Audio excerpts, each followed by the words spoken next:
Del Evangelio según San Lucas.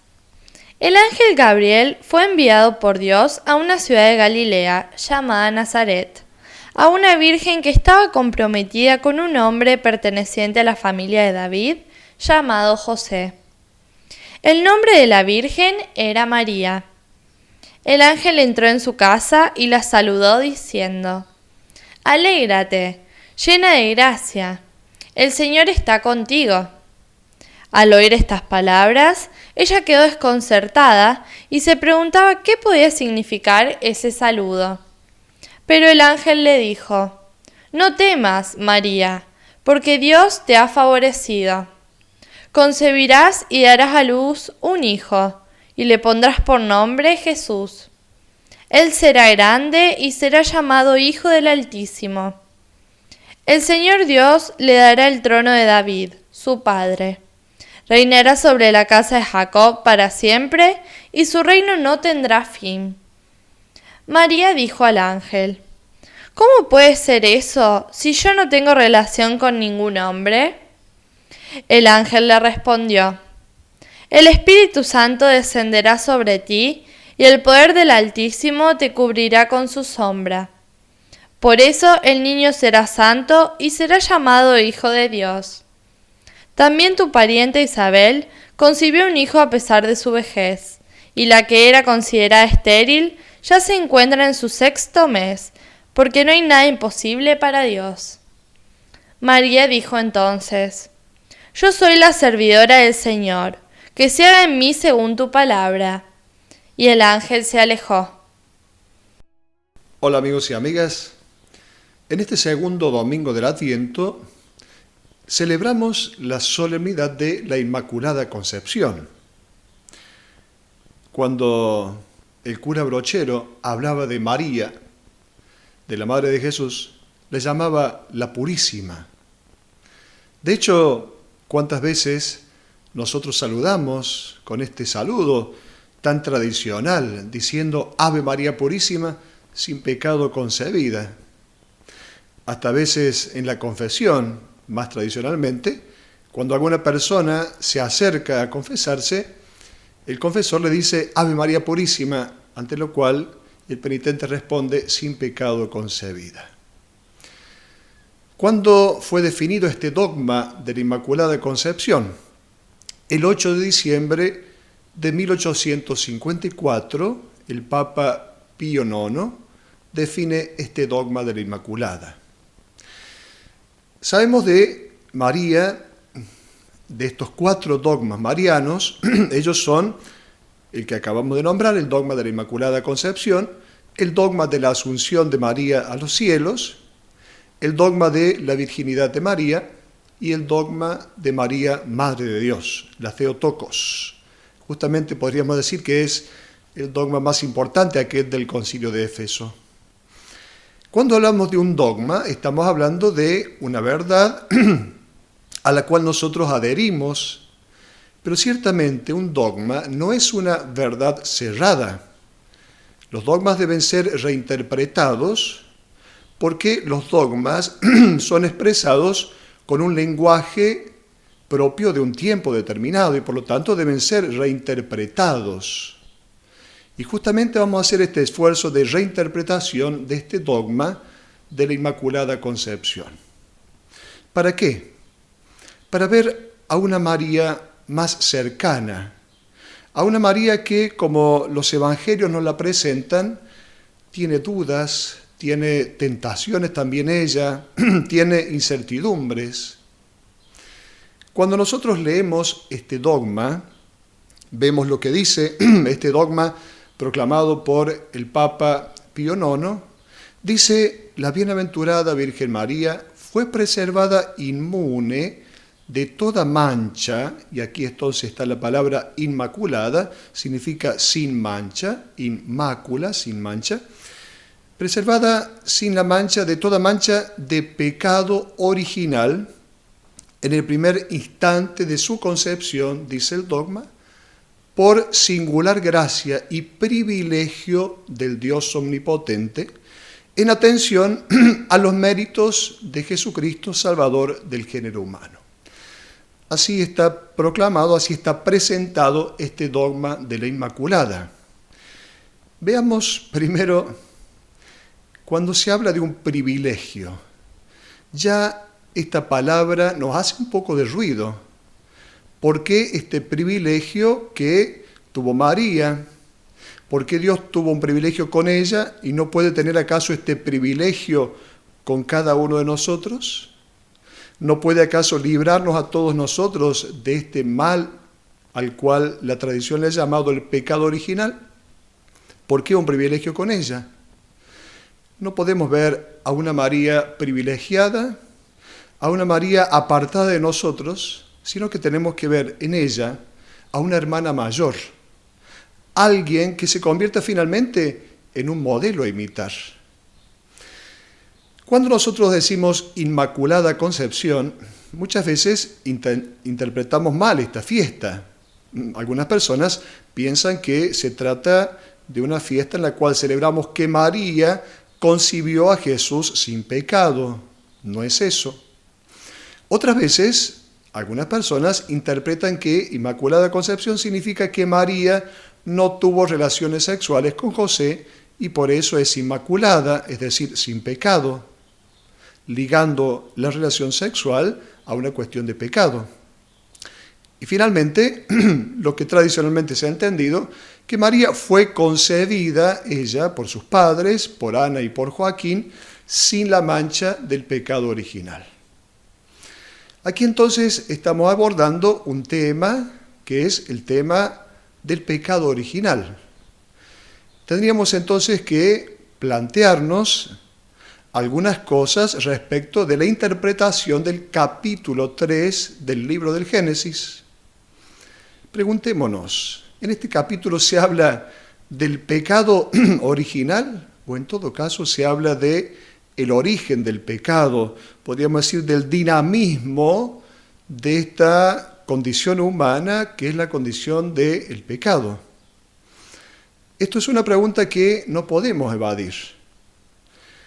La pregunta acerca de la existencia del mal. Nosotros constatamos que el mal existe. Lo constatamos, lo notamos en nuestra vida cada instante. Cuentan que una vez un monje tenía una terrible tentación. Este monje todos los días a las 3 de la mañana se despertaba y le daba unas inmensas ganas de comerse un par de huevos fritos. Entonces el monje se levantaba despacito, hacía sus huevos fritos, cumplía con su tentación y luego se volvía a dormir. Bueno, parece que alguno de los otros monjes descubrió esta tentación de este monje y entonces le acusaron al Padre Superior. El Padre Superior, para evitar que su monje caiga en la tentación, le cerró el gas y le escondió el aceite. Y entonces cuando el monje fue a hacer sus huevos fritos, no tenía gas para hacer los huevos fritos, no tenía el fuego y no tenía el aceite. Pero bueno, él tenía que cumplir con su tentación, caer en la tentación, y entonces, bueno, pidió permiso al Señor y dijo: los santos óleos en esta ocasión pueden venir bien, y puso un poquito de los santos óleos, y luego dijo: hay tantas velas, ponemos una velita al lado de la otra, hacemos fuego lo suficiente para hacerse los 2 huevos fritos. Y ahí estaba el monje haciendo sus huevos fritos, había caído en la tentación, cuando viene el superior, y entonces el monje no sabe qué decir, y dice: es que el diablo me tentó. Y en esa ocasión se escuchó una voz desde bien atrás de la iglesia que dijo: esta vez yo no fui la voz del diablo. Ciertamente es un cuento que nos ayuda a pensar que muchas veces nosotros, en este dinamismo del pecado, como relata el libro del Génesis en el capítulo 3, tantas veces nosotros queremos descargar la culpa en un tercero, como aquel relato de Adán y Eva. Ella me tentó, la culpa es de Eva, la culpa luego de la serpiente, trasladamos la culpa, y finalmente nosotros que le echamos la culpa a un supuesto diablo. Tenemos que asumir que los seres humanos hemos sido creados por Dios, no mal creados, simplemente creados así, con esta condición de fragilidad que luego en el consentir humano, se puede convertir en pecado. Es la condición del ser humano. Lo dice la carta a los Romanos en el capítulo 7, dice San Pablo, y así no hago el bien que quiero, sino el mal que no quiero.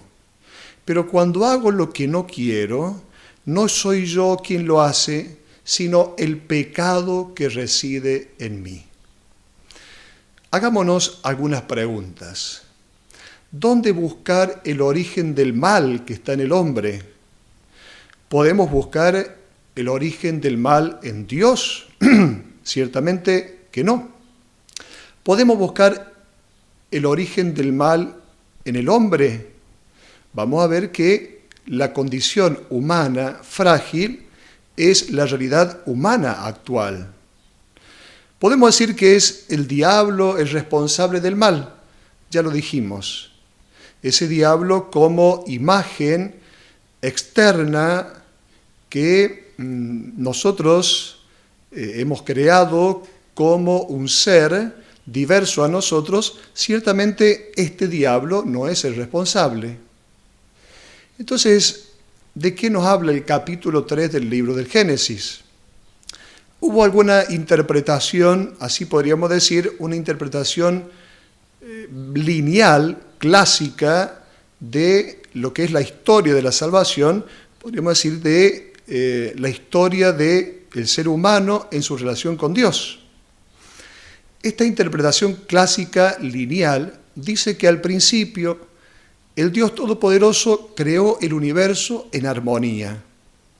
Para el ser humano creó el paraíso, creó la inocencia. Luego el ser humano quebranta una normativa divina que es sancionada por Dios con un castigo. Y ahí entonces viene el sufrimiento, el trabajo penoso, la muerte.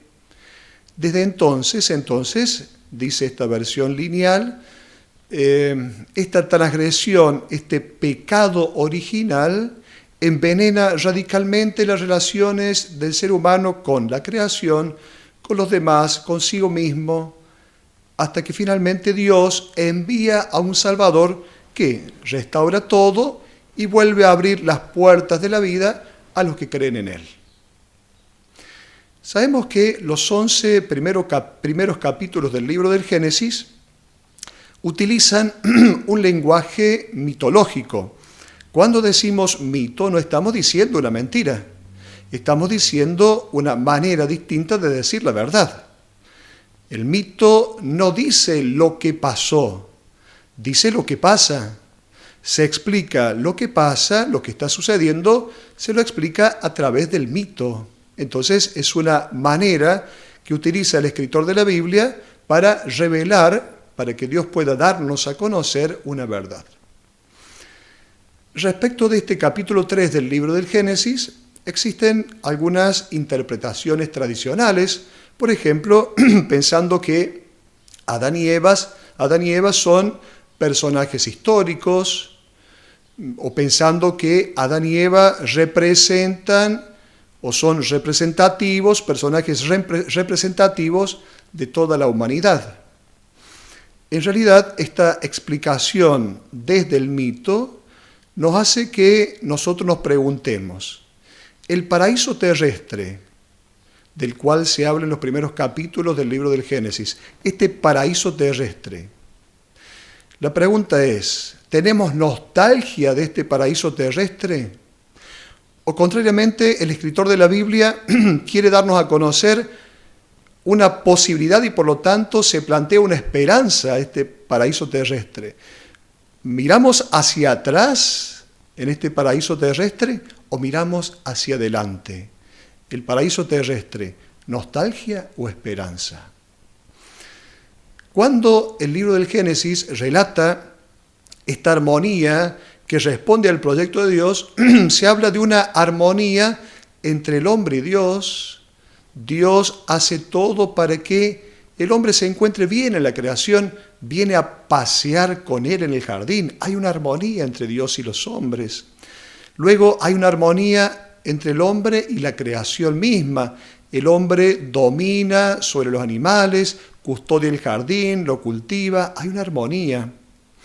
Hay una armonía del hombre con el otro ser humano. Lo diverso es carne de mi carne y hueso de mis huesos. Hay armonía. Hay armonía del hombre consigo mismo.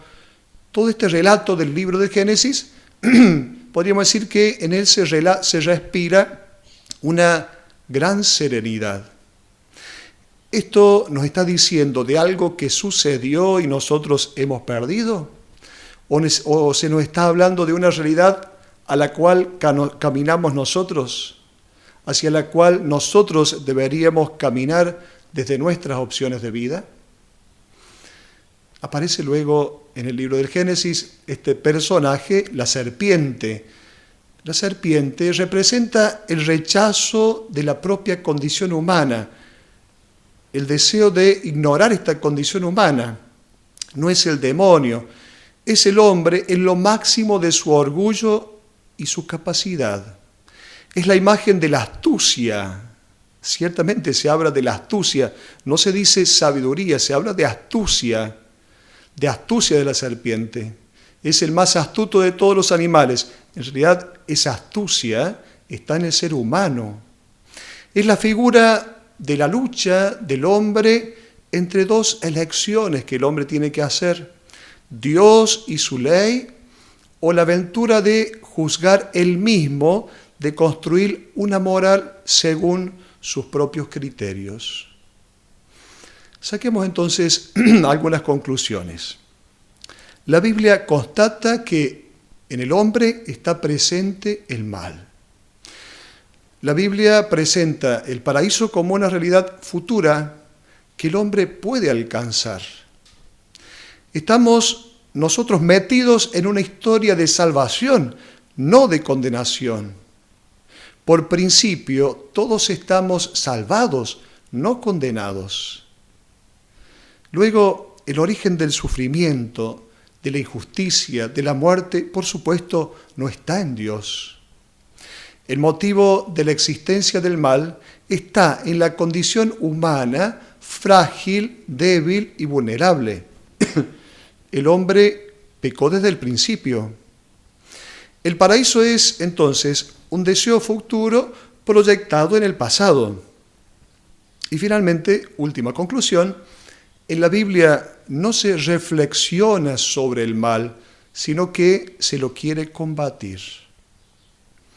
Recordemos las palabras de la Escritura: ahí donde abundó el pecado, sobreabundó la gracia.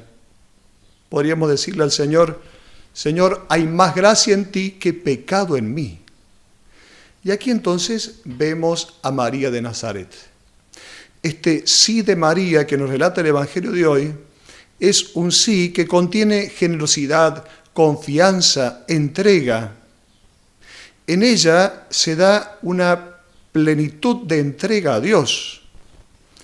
En el Evangelio de hoy, que hemos proclamado, sabemos que no se trata de un relato histórico, sino que se trata de una intervención de lo divino en lo humano, en María.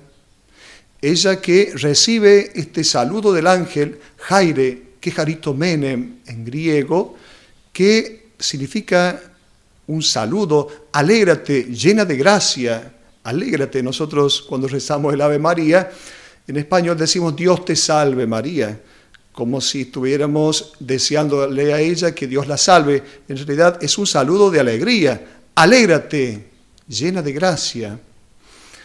Entonces, en María encontramos una mujer que desde el principio de su vida está completamente dispuesta a hacer la voluntad de Dios. Ella es la servidora. Lo presenta el Evangelio de esta manera. El escritor del Evangelio pone en boca de María esta expresión: aquí está la servidora del Señor, hágase en mí según tu palabra. ¿Qué significa un servidor en la Biblia? Es aquel que pone toda su existencia a disposición del plan salvador de Dios. Esto significa la Inmaculada Concepción. María, desde el inicio de su vida, puso toda su existencia a disposición del plan salvador de Dios. Decíamos que María no es solamente un privilegio, ella y su historia no es solo ella una privilegiada.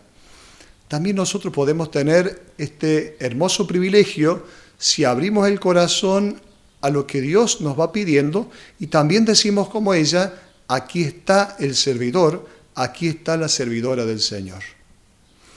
Vamos concluyendo con una carta abierta del marido de una víctima de los terroristas del Estado Islámico. Les voy a leer esta carta justamente para que nosotros veamos que en un corazón humano, así como en el corazón de María que se dio en plenitud, en un corazón humano también puede haber una respuesta positiva a Dios. El viernes por la noche, ustedes robaron la vida de un ser humano excepcional, el amor de mi vida, la madre de mi hijo, pero no tendrán mi odio. No sé quiénes son y no quiero saber. Son almas muertas. Si este Dios por el cual ustedes matan indiscriminadamente nos creó a su imagen, cada bala en el cuerpo de mi esposa habrá sido una herida en su corazón. Por eso, no les daré el regalo de odiarlos. Están pidiendo eso, pero responder odio con odio sería darles la misma ignorancia con la que están hechos. Quieren que tenga miedo para ver a mis compatriotas con desconfianza, para sacrificar mi libertad por seguridad. Han perdido. Este jugador sigue jugando. La vi a ella esta noche, finalmente, después de muchas horas y días de esperar. Ella estaba tan hermosa como cuando salió de casa la noche del viernes, tan hermosa como cuando caí enamorado sin esperanza hace 12 años. Por supuesto que estoy devastado de dolor. Admito esta pequeña victoria, pero será efímera. Sé que nos acompañará cada día y eso nos encontrará a nosotros en este paraíso de almas libres al que ustedes nunca tendrán acceso. Somos dos, mi hijo y yo, pero somos más fuertes que todos los ejércitos del mundo. No tengo más tiempo para dedicarles. Tengo que unirme a Melville, quien se está despertando de su siestita. Tiene apenas 17 meses. Comerá sus comidas como de costumbre y después jugaremos como siempre. Y toda su vida, este pequeño niño te amenazará solo por ser feliz y libre. Porque no tendrás tampoco su odio. Concluyamos con este hermoso himno que la liturgia reza en la festividad de María. María, por ese envuelo, Virgen de vírgenes, danos la gracia de ser humanos sin olvidarnos del cielo. Enséñanos a vivir, ayúdenos tu oración, danos en la tentación la gracia de resistir. Honor a la Trinidad por esta limpia victoria y gloria por esta gloria que alegra a la humanidad. Amén. Hasta la próxima.